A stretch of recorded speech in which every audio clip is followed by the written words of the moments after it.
So we've seen that a relationship such as x equals a cosine omega t can be used to describe the motion of something that is oscillating.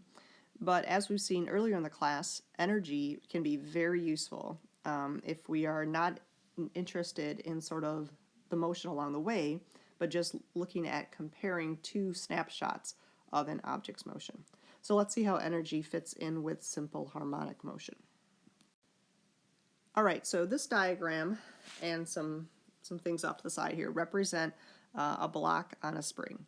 And I've switched to a block on a horizontal spring because we do need to get used to all sorts of ways of thinking about this sort of motion. It doesn't matter how the spring is oriented, these sorts of relationships hold true in all situations. So here we have a mass that has been pulled away from the equilibrium point. So this is equilibrium right here. So it's stretched and then released. And so it's moved, the distance that it's stretched would be called the amplitude, capital A. And then it moves back through equilibrium at this point here. And then it would move that same distance to the left, that same amplitude value to the left. So we could find the range of its motion by knowing how far we pulled it originally. Or we could look at some moment in between when it is some value x, some position x from the equilibrium point. We generally measure all of our positions to equilibrium because that allows us to handle things like energy and so forth.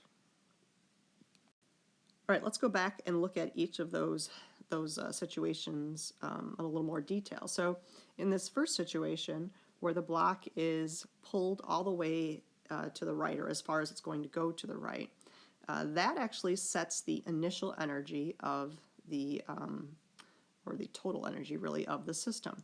So at that moment, remember the object is not moving, and so there is no kinetic energy. All there is potential energy, and in this case, all we need to worry about is the spring or the elastic potential energy. Recall that the formula for potential energy is 1/2 little k times the distance of the position stretched squared. And so we have pulled it to a certain position and set the amplitude.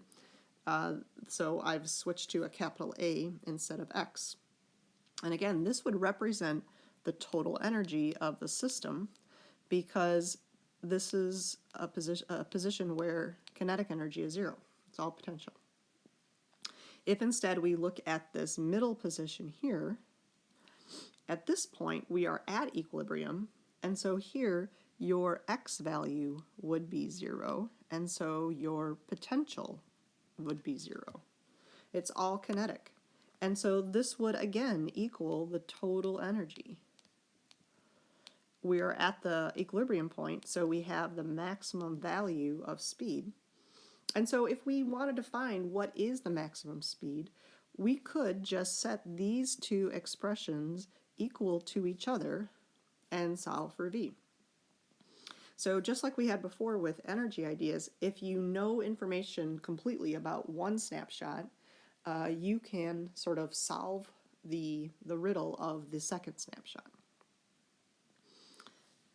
Looking back, let's just make sure this is a U, not a V. Okay, so after the object has passed through equilibrium and it's moved as far to the left as it can go, it again is going to have a 0 speed. So we're back to the same conditions really as the beginning. So there's a repetitiveness. So it's a little different than, say an object that is moving just up and down due to gravity. Okay, it's going to hit all potential energy at 2 points within this motion. If we look at a position just anywhere in between, then we have to include both types of energy. And notice here now I've switched and I'm not using capital A for my position because I'm not at the amplitude, I'm not at the maximum position point. And so at any particular moment, you would have both kinetic and potential energy.